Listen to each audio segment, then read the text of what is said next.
Hello, ladies and gentlemen. Welcome back to another episode here on African Confessions. The following story that you're going to be listening to, it comes from a translation of a message that I received, and the translation of that message, it reads like this. Hello, how are you? Can you please post my own story as anonymous? I have come here because I have my own secret that I want to share with you. And my story, it goes on like this.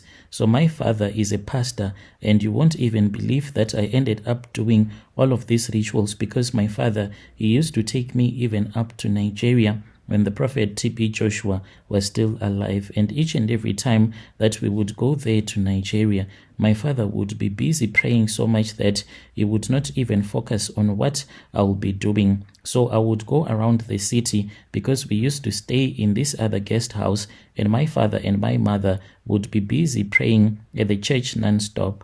And at that time, that was when I got this opportunity to go out, and then I spoke with this other man. So this man that I was now associating myself with, he was a Nigerian guy there. He was busy selling traditional herbs from his small shop. I approached him and I asked him a lot of questions about local witch doctors, and he asked me what type of a witch doctor that I wanted, and I said that at least if I could get a witch doctor that could assist me so that I can be rich.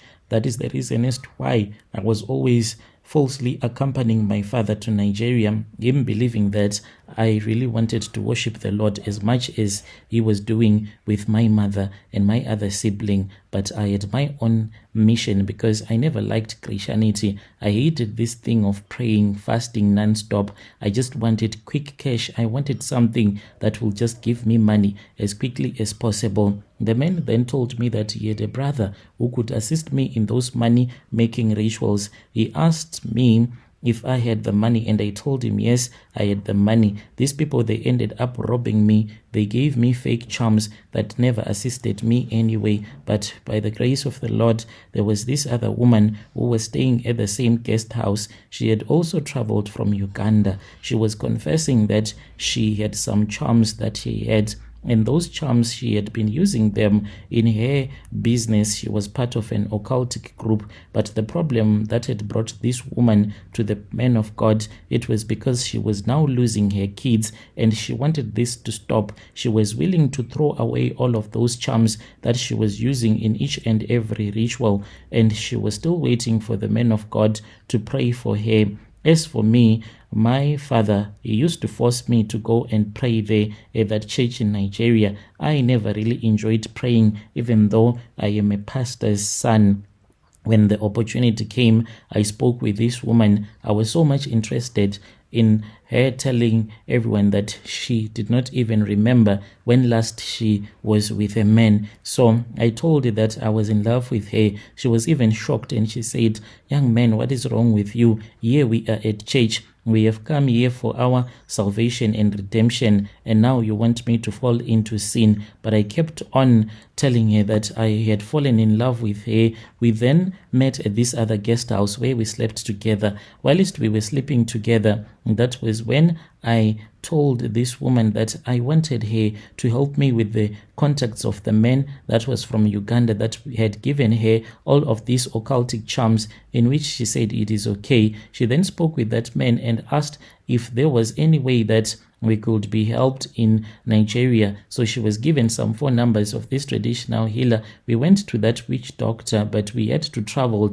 for about 400 kilometers from the place where we were. And when we arrived there at the shrine, I told them that I wanted to become rich as quickly as possible, and I was told that it could be done within 2 months. It was going to be done, but I needed to return and prepare myself. I returned back home, for there was money that was going to be needed, and I stole this money from my own father because he had several businesses. I'll just be dealing with one of our drivers. We will do a lot of things behind my father's back, and I was raising the money to go back to Nigeria. I lied to my parents that my friend who was in South Africa, he had promised me a job. So I traveled to Joburg, got onto the plane on my way to Nigeria. Even my friend did not even know that I was a man who was on a mission. Upon my arrival, that man, the witch doctor, he had even sent some people to come and to collect me. And yes, they collected me, and then we went to the shrine.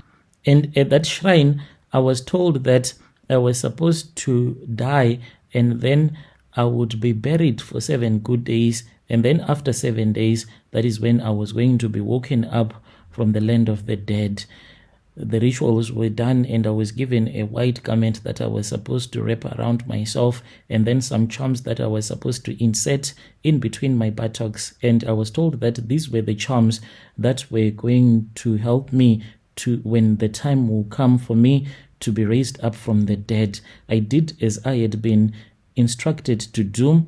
That witch doctor and his assistants, then they had already dug up a grave where they buried me for 7 good days. I was inside the grave, but I don't even have any memory as to what happened at that time. All that I know was that the man came and he started blowing some charms, and then I started to feel dizzy and I was gone. I blacked out. So I was inside that coffin for 7 good days, whilst I was dead. When I woke up, I was then told that the ritual was complete. I should return back home. I started making my own money in ways that I could not even understand and even explain. So after that, I started to notice that the charm, that same charm that I had been instructed to insert in between my buttocks, that charm, it was now affecting me. I would feel so itchy, and when I would scratch between my buttocks, then I would see even skin falling off, until I started to have a deep wound just there.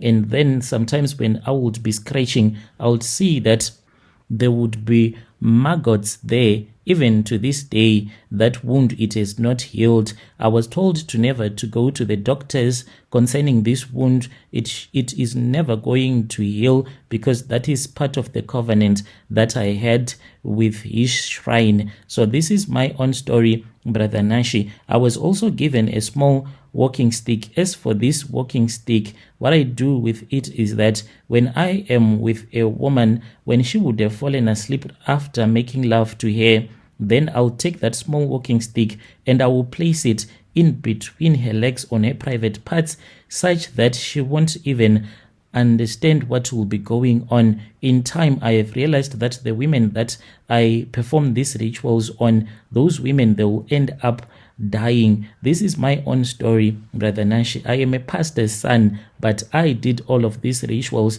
by the time that I was in Nigeria. What only affects me and disturbs me is that the wound that is in between my buttocks, it is getting deeper and deeper by the day. Sometimes it gets really painful, but that is the way that I have to suffer for me to enjoy this money. This is my own story, Brother Nashi. When you post my story, please tell me. I'll be following through in the comment section.